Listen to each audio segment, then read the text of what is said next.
Bonjour, nous allons nous intéresser aujourd'hui à la ville de Berlin en 1948.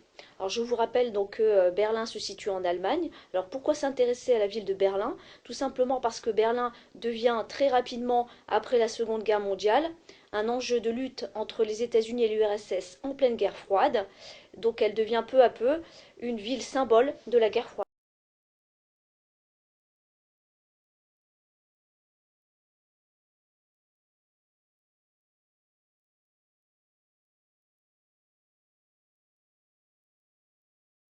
Alors là, c'est en juin 1948. Qui fait quoi contre qui? Alors en fait, on est en Allemagne, l'Allemagne occupée par les quatre nations que sont l'Union soviétique, les États-Unis, l'Angleterre et la France.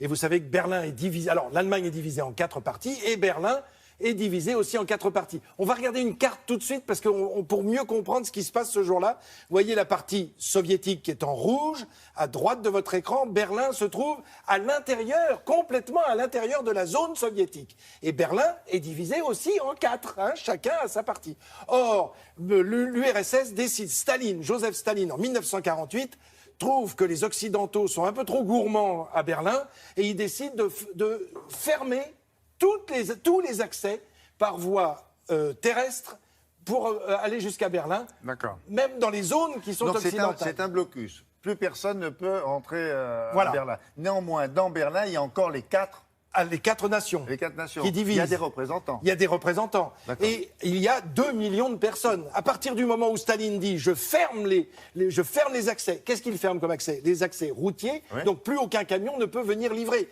Il y avait des accords pour traverser évidemment la sûr. partie Union soviétique pour aller jusqu'à Berlin. Fermé. Il y avait aussi des possibilités par péniche, par voie d'eau, puisque la Spree, qui est la rivière qui oui. coule à Berlin, on pouvait y accéder puis- par voie de péniche. Alors ça, il bloque.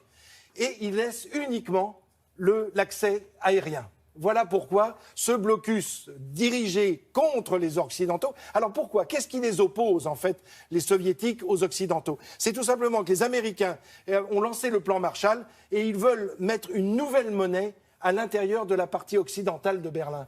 Ils veulent mettre le Deutschmark, qui n'existait pas. Quelle était la monnaie précédente qui existait pendant la guerre? C'était le Reichsmark. Oui, oui. Or, les États-Unis, avec le plan Marshall, avec l'appui des Anglais et des Français, décident de créer le Deutschmark, donc une monnaie qui n'aurait pas cours dans la partie est de Berlin. Donc ça, les Soviétiques ne peuvent pas l'entendre. Voilà pourquoi ils décident du blocus en ce mois de juin Et 1948. puis une monnaie qui sera étalonnée sur les leurs, peut-être. Évidemment, Et oui. évidemment. Et puis- ça, c'est la partie française de l'Allemagne? Voilà, tout à fait, D'accord. occupé par la France, qui va très peu participer au pont aérien, parce que ça va être un pont aérien gigantesque pendant près d'un an. Eh ben, il faut nourrir, vous l'avez 11 mois, dit, 2 millions de personnes. Non seulement les nourrir, mais les chauffer. Il faut apporter du charbon. Ce sont des tonnes qui vont arriver par avion. Du coup, il y a une négociation qui a été entamée entre les Russes et les Occidentaux, Bien sûr. où on laisse faire. Non. Dès le mois d'août, alors on est au mois de juin, dès le mois d'août, Staline reçoit les Occidentaux à Moscou, mais il n'arrive pas à tomber d'accord. Il dit, si vous retirez vos Deutschmark, moi j'enlève le blocus. D'accord. Les Américains sont pour, et puis finalement ça tourne en jus de boudin. Ça ne marche pas. Pendant 11 mois, on regarde des images d'archives qui vont nous permettre de mieux comprendre, de mieux voir ce qui s'est passé, parce que vous vous rendez compte qu'en 11 mois, ce sont 300 000 avions. Donc c'est à la suite de Yalta, là où on voit cette image de Yalta en 1945, la séparation du monde avec Churchill, avec évidemment Roosevelt qui est en fin de vie, là que l'on voit, et puis Joseph Staline. Et la division du monde, c'est avant tout l'occupation de l'Allemagne, la division de l'Allemagne et la division de Berlin. Voilà pourquoi les Soviétiques sont très... Comme il y a 3 parties occidentales et une seule partie soviétique du bloc communiste, évidemment, ils sont très susceptibles, les Soviétiques. Et on va commencer ce pont aérien dès le mois de juin 1948, qui va durer donc jusqu'au mois de mai 1949. Je vous le disais, il faut emporter des médicaments aussi, on a oublié de le dire. Il faut nourrir les enfants. D'ailleurs, parmi ces vols, il y a des vols qui viennent déposer, ils repartent à vide, évidemment, puisque Berlin n'a rien à envoyer au monde, hélas, à ce moment-là. Donc Berlin reçoit ces tonnes de marchandises et en échange, il y a des enfants qui sont transportés par les vols américains et anglais pour aller dans la partie occidentale pour qu'ils puissent se reposer un peu et surtout être soignés s'ils en ont besoin. Donc on voit bien que c'est une vraie nécessité pour la population de Berlin.